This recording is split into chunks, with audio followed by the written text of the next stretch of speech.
one's used this one yet. Promise me, trust me. Yeah. Finger food, free hugs. Don't we miss those? How are you, Jay? Very good. Would you like me to introduce you in my understanding of your being, or would you like to introduce yourself? I'll take the floor, thank you. You'll take the floor. I'm out of here. Dylan Nichols. G'day. So, good evening everyone. Thanks for coming. I hope I don't waste your time too much here. Get ready for some really bad gags. Who remembers this scene from this movie? Alright, there's been a few. It's kind of hard to see some of everyone said yeah. No. Alright, so this is the end of Back to the Future Part 1. There's a couple of interesting things about this. So, for those of you that don't know the movie, they spend the entirety of it basically trying to get from 1955 to 1985 using a DeLorean that's been turned into a time machine, and they're trying to find a power source that they can use to get them there. They managed to get it done. That is these two guys here, so Marty McFly in the middle and Doc Brown. Marty's then celebrating at home, and then Doc turns up back with the time machine that Marty thought was destroyed, and Doc then powers the entire time machine just by using trash. Marty's not that surprised at this stage, despite almost being raped by his mother, his teenage mother, 30 years previous, which, you know, I don't know, traumatic.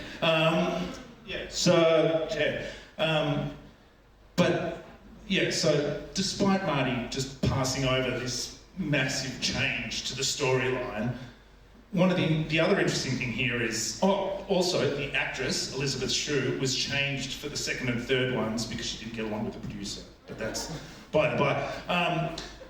They did use trash to power the time machine. Because trash, like everything here and everything pretty much everywhere, has energy in it. It's a resource. It's something we can use. And that is something we're going to talk about tonight. Here's another movie, required reading in my field of work, but WALL-E, for those of you unfamiliar with it, dystopian future, little robot potters around trying to clean things up. It's kind of me. But this is quite a serious thing. So every year on Earth, we throw out about 3 billion tonnes of stuff we call trash or waste. The United Nations has come out recently and said, in developed nations, we need to reduce the amount of stuff we consume by 90% for us to meet our climate targets. That's from now, 90%. Now, there was a bit of a slapperoo in the Oscars a couple of weeks ago. You might have missed that. Took a bit of press coverage, but it's unfortunate because at the same time, the IPCC, the Intergovernmental Panel on Climate Change, came out and said, very soon the world is going to be unlivable. Which is, you know, we all think about this dystopian future thing, it's coming right for us, folks. What was David Lee Roth's thing? It's not a light at the end of the tunnel, it's a train coming right for you. For those of you unfamiliar with 80s hairbands, do your research. No, this is what's happening. And it is quite depressing, you know. This is why I do what I do, is to try and combat this, and I'll go into more about what I do in a bit. But there's a lot of new theories coming around about what we can do to combat this, and sort of the latest buzzword or buzz topic is the circular economy. So what is the circular economy? I hear you all say. What is the circular economy? Thank you. Prize for that, man. This is not the circular economy. This is a still from the movie Human Centipede 3, probably the least favourable in the trilogy. Not much of a storyline, but it gives you, wait for it, a flavour for what the circular economy is. That's right. No refunds. All right, so the linear economy. You use something, you throw it out when you've got waste. Recycling economy. You use something, get a bit back out of it, but you've still got a bit of waste happening. Probably the best definition I've heard around this, and I hate using this, but the circular economy is an environment in which everything is good food for everything else in that economy. That's what we're aiming for, okay? Not wasting resources. I think it was Gandhi. Look, he slept with a lot of kids, but he did say, if the Indians, back in like 43, if India consumed like Britain did, the world would be scraped as if locusts went upon it. I'd like to thank the good people at the State Government of Victoria for helping me with this slide. This talks to what the circular economy is in a lot more detail. I don't need to talk to it too much. You've got resources at the top being extracted, production, use, repair and reuse, remanufacturing. Right over here on the right, that energy recovery bit, sort of talking a bit about Doc Brown in the time machine. That's actually kind of where I really like to play, but more on that later. There's a few key elements to making the circular economy work. This, as you would all know, is Munch's painting, The Separation. And I think we can all kind of relate to that in one way or another. But separation really is one of the key components of the circular economy, because what it does is it keeps the integrity of those resources that we're talking about. This is compost. This is, in my line of work, I see this sort of compost regularly. Again, our good friends at the State Government of Victoria are directing the majority, or trying to, of food organics and green organics, or FOGO, to those who are a bit hip, towards composting. Now, composting is good.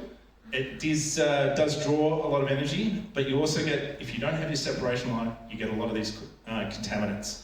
Not the sort of stuff you want to be growing tomatoes in, or maybe putting on your flower bed.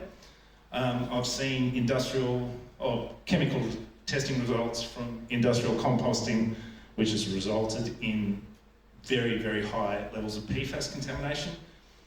PFAS will kill you at certain levels, extremely carcinogenic, so not necessarily the best thing.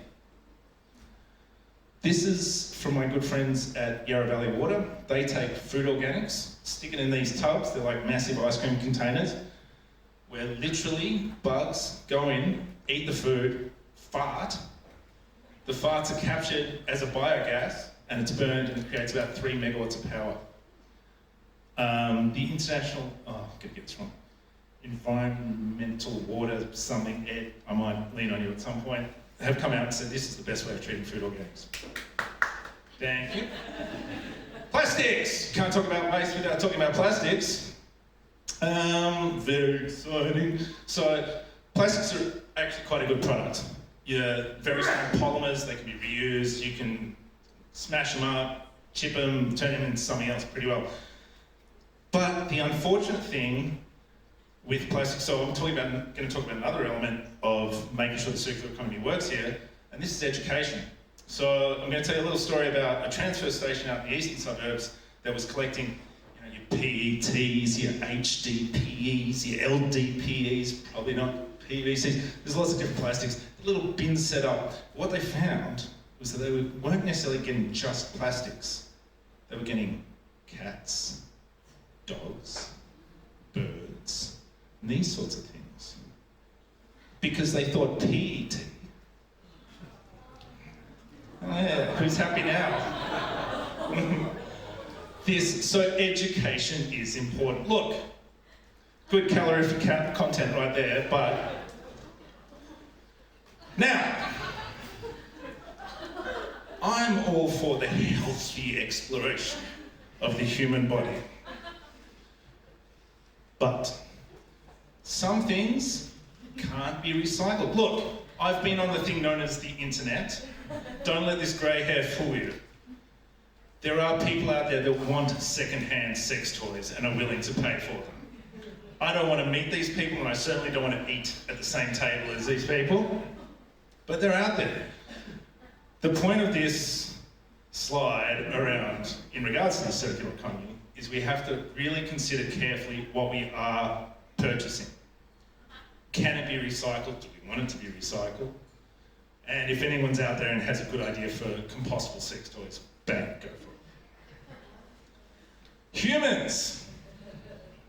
We degrade really slowly, well, depending on the conditions, but pretty well.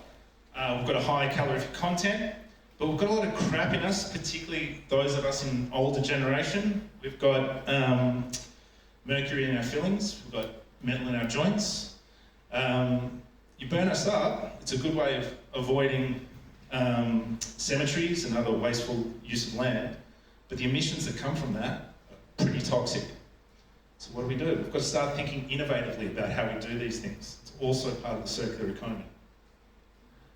This shade was a wind turbine.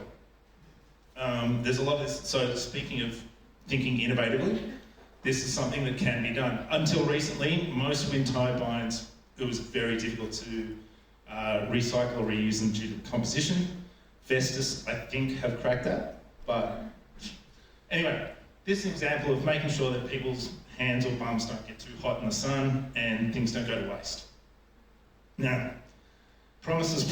What do I do as a sustainability consultant? So I try to help my clients, who are largely in the private sector, but some in the public sector as well, reduce waste being thrown away, maximise its recycling and recovery. Now, this is a photo I took from a waste audit I did a few months ago. Why do I do it? It's not a good photo. I'm not known for my photography. Why do I do waste audits? My clients want to know what waste they have, either in their industrial processes or coming through the transfer stations or landfills. It's very glamorous, let me tell you. So they want to know what it is, what volume or weight it comes in, and then they want to know what they can do to fix it. So I had a client who was a yogurt manufacturer out in Dandenong, and they took an audit on a couple of years ago, and as a result reduced their waste by about 80% as a result. And then the latest waste audit we did, they worked out that they could do a small scale anaerobic digester, the bugs farting thing. This I wasn't sure about, so I did this in a country transfer station. I took this at a country transfer station. I thought it might have been a sex toy. I was told it's a dog chew toy, but I did have a prize for who could guess right, but I drank it. So this is some other stuff that I found on waste audits. If anyone here is into intravenous drugs, please use the right bin. Batteries, do not put batteries in the bin. Like, it's just the worst. Tell your friends. Crazy toys that create nightmares. Give them to a child you don't like, I'm sure there's one. Shotgun shells. It's always fun when you find shotgun shells that have been fired rather than ones that have not, because that gets interesting.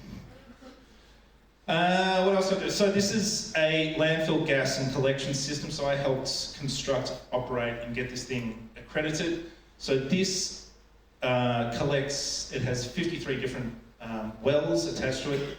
When waste decomposes, turns into a gas. This collects that gas and combusts it in that big pipe over there.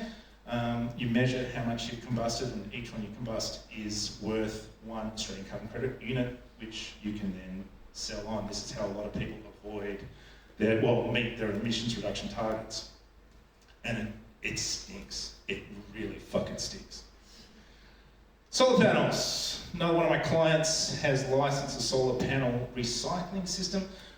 What's the matter with solar panels? Well, they're full of silicon and metals and all sorts of terrible things that when they decompose or are left in the ground will cause enormous emissions issues. On the plus side, they're full of silicon, metals and things that have a ready market that you can access. So that's quite a fun and easy one. All right, so this is, bear with me here, speaking of sort of personal, healthy interplay. This facility is called Amager Bak. It's in Copenhagen, in Denmark. This is an energy from waste facility. So what they do in here is they separate all the waste, so things that can and can't be recycled. Things that can't be recycled get combusted in controlled conditions that manage the emissions. Those plumes you get coming out there, they're not smoke, that's steam. So what this does is creates electricity and heat for the neighbouring area, minimising the need for landfill and the emissions that come from landfill. Much like a very big DeLorean time machine. The other cool thing with this, you can go skiing on it. So thinking innovatively, how can we make this a bit more fun? That's where it's at. I am involved in the energy from waste facility here in Victoria at the moment. Can't give away too many details. We're not going to have a ski slope, but you know, these sorts of things are happening and are part of the circular economy.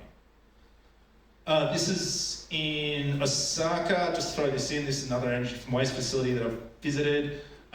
Bit of Gaudi style. Also talks about innovativeness, and you don't have to make things. Waste doesn't have to be, you know, this thing that we push out far, far away to get the rats and the disease away from us. It's something that can be a pride place. Now, I think, oh yes, because this is an issue that I am concerned about, I thought I'd leave tonight with a few tips around things you guys can do to help. So stop buying shit.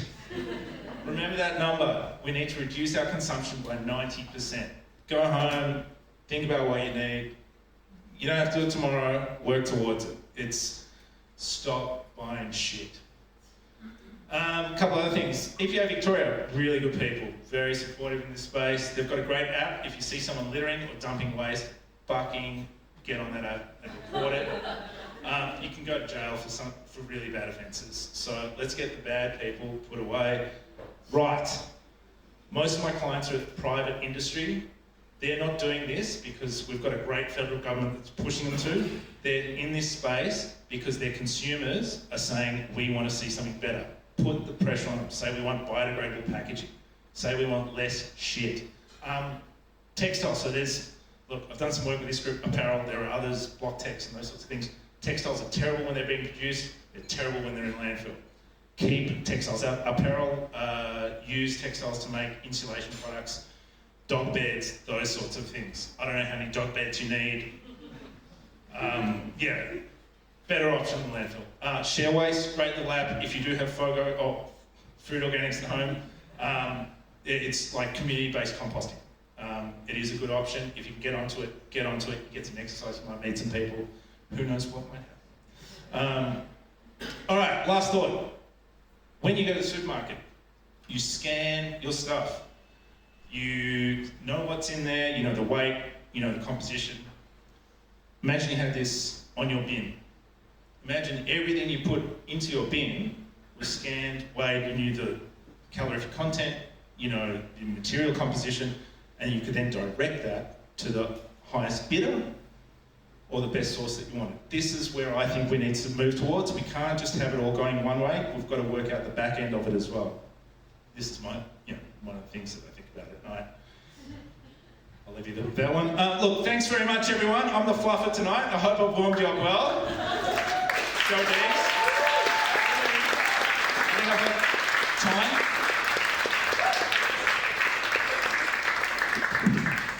One of my buying phones for you as a thank you. You can hold on to that one. Oh, there's the clicker. Good. You know what comes next? Questions. So you've got a waste management consultant here. Sustainability. It's about keeping things going. You can ask whatever you like. This man probably charges a lot of money, and you're getting these questions for free. So, is there any hands in the audience? There's a big hand in the audience. Speak up, young man. Are you at home with Mr. Fusion? How far away are we from time travel? The question is for those of you up the back, how far away are we from time travel with Mr. Fusion? We're actually travelling through time right now. Great answer, great response. Any other questions from the floor about waste and sustainability? Puce. Oh. It's not quite purple, not quite pink. What's the question? Peach. If I've got a compost at home and it's full and I don't need any dirt, is there a place I can take that dirt? Or, because you said the share waste thing again, what do I do with that? I'm trying to be a good human, but now I have dirt I don't want. We're off the books here. Yeah, like where do you put your compost if you don't have a compost head? Take it to the park. No, look, if you've got any sort of soils that you can find that have low nutrient values, it's a good additive to that, as long as you're not growing weeds out of it. Compost, as long as the composition of it it doesn't have any nasties in it, you're going to add, not going to make anything worse. What's a nasty? Plastics. Okay, so another question. What if it has plastics in it? Plastics. Like, oh, plastics. Oh, very good. Any other questions from the floor? Oh, yes. What about dog poo? What about dog poo? I'm very glad you asked this question. So, dogs, there's an untapped market for baby and dog poo. The extremely great energy content, depending on what the dog's been eating. Depends how keen you are. Look, mix it up with a bit of sandpaper, something like that. No, not sandpaper. Wood chips, those sorts of things, and you can dilute it through another green waste stream. I can't believe I'm having this. That's all right. No, that's kind of a good way to manage it. Put some mint through it. Some mint? Yeah, it takes the edge off. Long glass and a straw, eh? What a solution. I'm not too proud. I've got a question down the front here. Hi. I was just wondering, with all of the current cars that we have, is there any progress on converting our cars as they are to be taken from a fuel source rather than having to sell up and buy an electric car? Great question. So the question for the people at the back is, can we convert cars as they stand to a new fuel source? Short answer is maybe. So look, a lot of so there's three main polluters in Australia. The first one is energy production. If anyone here is with like one of the big energy, go to Greenpeace. They've got a great report on how to reduce your emissions profile through going with a green energy retailer. The second one is transport. So within transport, a lot of the big transport groups, Lynn Fox and all the rest of it, are looking at things like electric trucks, hydrogen. I will get to your question. Hydrogen's the short answer. Hydrogen's tricky because initially when we built the gas pipelines that we have in Australia, they were built to transport hydrogen. Obviously, it's a very volatile fuel. We then had to re-engineer all those pipelines to deal with gases that we transport today. Now they're looking at changing it over. We used to have leaded vehicles. You were able to add chemical components quite easily to nullify the impacts of that lead, despite the Greens Party, who voted against it because they thought it would be more expensive for poor people to buy new cars if they couldn't have leaded vehicles. Don't want to be controversial. Anyway, no one's really nailed engine conversions. Fuel is a fuel is a fuel. The main issue is your emissions and your ability to produce that fuel with as little emissions as possible as well. Sticking beer cans in your car, probably not going to happen for a while. But I think if you can get something with a really good calorific content that burns well, biogas maybe. I don't know. Not at the moment, but it's certainly possible. Solar cars might come through. In summary, it's complicated, maybe. Doable, needs investment. But if you have a go, Have a go, you get a go. There's an election around the corner, and that's probably when you can set the agenda on what you want for the next 3, 5, 20. Well, it depends till, when we're all underwater or living in cryovac, Let's be positive. How many have we got left? 2 questions left, though. We're going to 2 questions. Oh, there's a hand over here. Young man. Thanks. Depending on where you live in, say for instance Melbourne, different councils have different approaches to waste management, from the basic rubbish, landfill and recycling. Some do organic matter, etc., where they provide you with extra plastic, extra recyclable materials. And then some, I'm not mentioning the city of Melbourne, but are so incompetent that you have to outsource your recycling and rubbish collection to private companies because they're so inept at it, or they're outsourced companies. For someone confused like me, how do you tell which of them are actually trying to reduce our waste footprint? Do you want to summarise that question? In summary, I live in a council which isn't proactive I want to do better, I'm not sure how, tell me what to do? Or is having 5 different types of recycling, 5 bins? 5 bins, really solving the problem? So one of the things great question. One of the things I talked about was some of the elements of circular economy being, you know, contamination, separation, education, those sorts of things. Some people just don't give a shit, so you're always going to have those issues. Me personally, I've got a strong feeling we should only have 1 bin, and then you have a shitload of people separating. And if it's that important, the wages don't matter. It's a fucking shit job though, let me tell you. So some councils are better and some councils are worse. Melbourne City Council does have very strong aspirations and does do a lot of work in this space. One of the issues they have is they have very transient population, living in, you know, Airbnbs, high-rise towers, tourists, all the rest of it.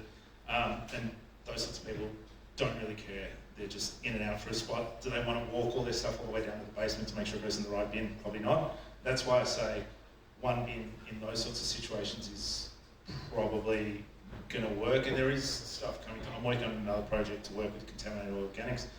So stuff's coming through. There is no silver bullet in this industry, but yeah, if we work on things like education, that's a starting point. I'm sorry if I hope that helps. Tricky questions have tricky answers. I think we'll let you off the hook now, or one more. Got the floor. Got the floor. Not getting rid of it. Big voice, go ahead. Reverend Nichols, Yes. very pleased to see you using films to introduce your very, very serious subject. I have another question along these lines. Years ago we all watched The Sopranos, and we were told that they were into waste management. My question to you is, were they pioneers of waste management? or like the little doggies that we've been talking about, were we led up the garden path? I have several clients in the waste management industry.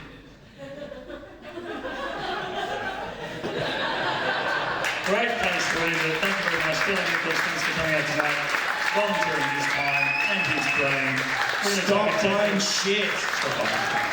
We're going to take a 10-minute break and we'll see you in 10 minutes.